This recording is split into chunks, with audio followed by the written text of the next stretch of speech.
Why normal labs don't mean that you're healthy, and the terrifying truth about hidden hormonal imbalances.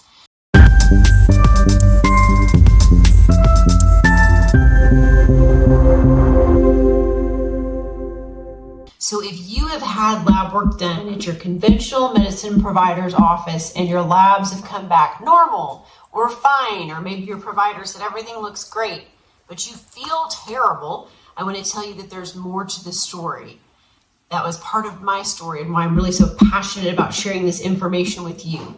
If you've had lab work done and you're still not feeling well, there is something else going on. And so this is the beauty of functional medicine.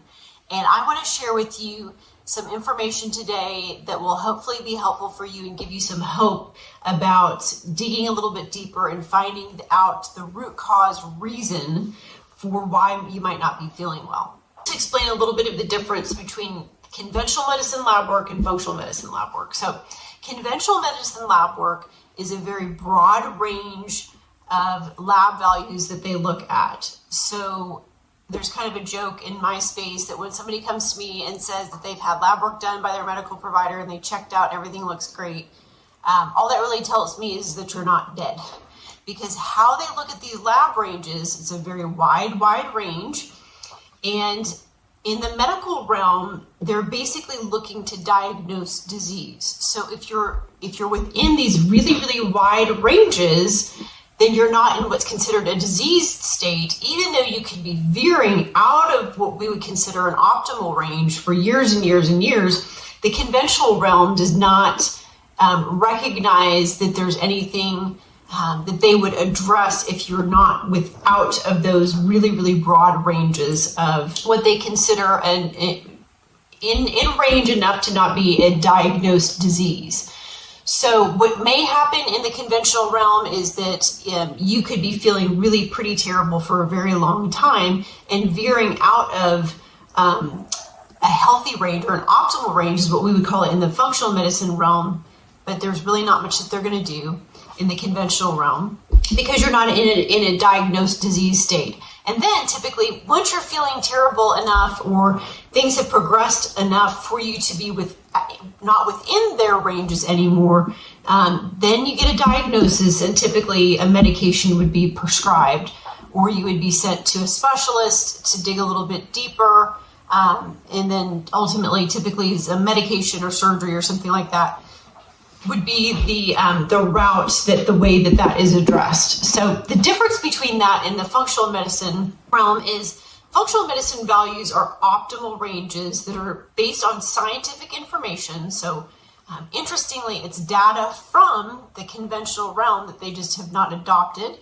I always explain that the conventional world seems to be about 20, 30 years behind in adopting some of the information that's happening in that realm. But in functional medicine, what we're doing is we're taking the research that's been done in the conventional realm based on scientific research on advanced disease states and morbidity rates, and what those ranges are encompass is these optimal ranges that if you're within these optimal ranges, which are much tighter ranges than the conventional realm, then the chances of you having an advanced disease state or morbidity, which would be the ultimate challenge, are very low because of the scientific research that shows if you're in these more optimal ranges, you're going to be functioning better. That's the functional medicine ranges.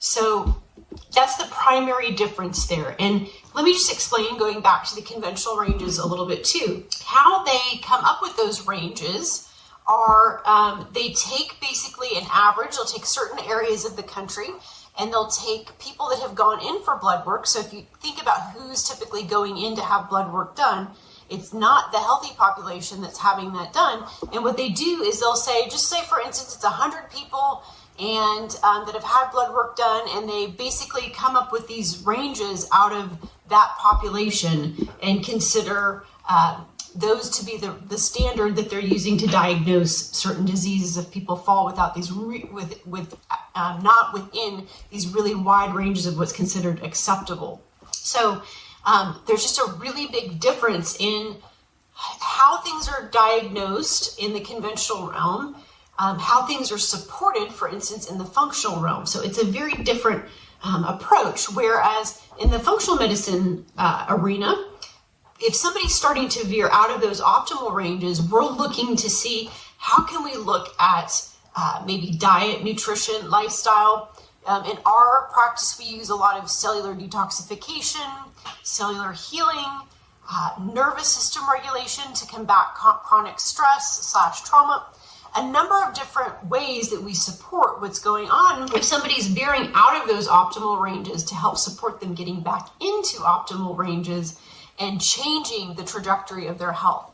So it's just a very, very different process, a very different approach. It's very near and dear to my heart because that's really what got me down this path to really help and support our health participants, our clients, was my own pain to purpose story when many years ago, I was in my early to mid 30s and was having a lot of hair loss, fatigue, just a lot of crazy symptoms going on. And I really suspected that I might have some sort of thyroid issue. And it took a monumental effort for my healthcare provider at the time to even run a thyroid panel, but it was very, very basic thyroid values. It was just a TSH, thyroid stimulating hormone, I think, and maybe T4.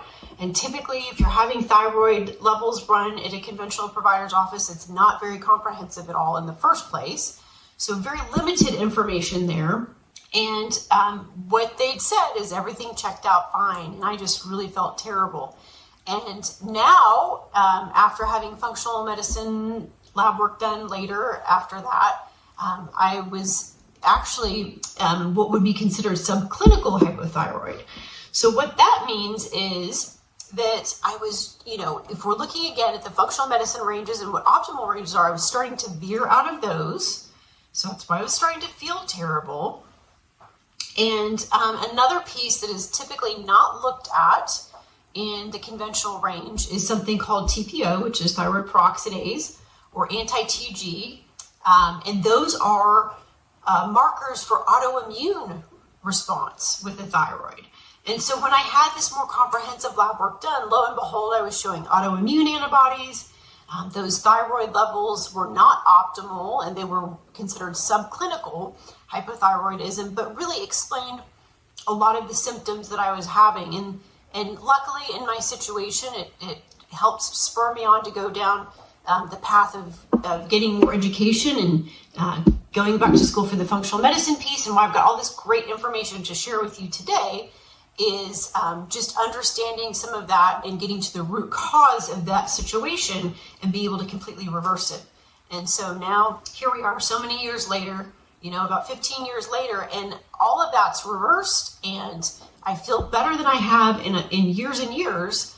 But really knowing how to get some of those lab values and markers into a more optimal range to change the trajectory of the health is really the important piece. And unfortunately, in the conventional realm, it's just not set up for that sort of support. So, but there are answers. So I want to give you hope that if you haven't, if you've had that lab work done and you feel frustrated that you're not feeling well, there are other answers to some of the things that might be going on. And I really urge you to seek a functional medicine practitioner that knows how to look at some of that lab work and support you with that, because there's some really, really amazing solutions for those things when you find out specifically what's going on with your situation and how to address those things. And I think, you know your body best. For instance, I knew I was in my 30s and I shouldn't be feeling so tired and my hair shouldn't be falling out. And I was told basically I'm a working mom and it's just and I'm getting older. And it's funny to me now, almost 50, that I feel so much better now and knew that I shouldn't be feeling that way at that time. So if something's going on and you know that you should be feeling better or you should have more energy, or you're relying on caffeine all day long, maybe to keep you awake and going during the day because we are living in such a fast-paced world, and then relying on other things to help unwind you, and to help you get sleep and that sort of thing. There's really something else deeper that needs to be addressed there, and it does not have to be that way. There is just a quality of life that is really within reach if you have the resources and the support to be able to attain it. So if you have any questions, please feel free to reach out. Once again, it's near and dear to my heart. I've got some really great information on how to support all of that. And really to dig a little bit deeper, we provide some of those, some of that lab work with our health participants. We work virtually, so we can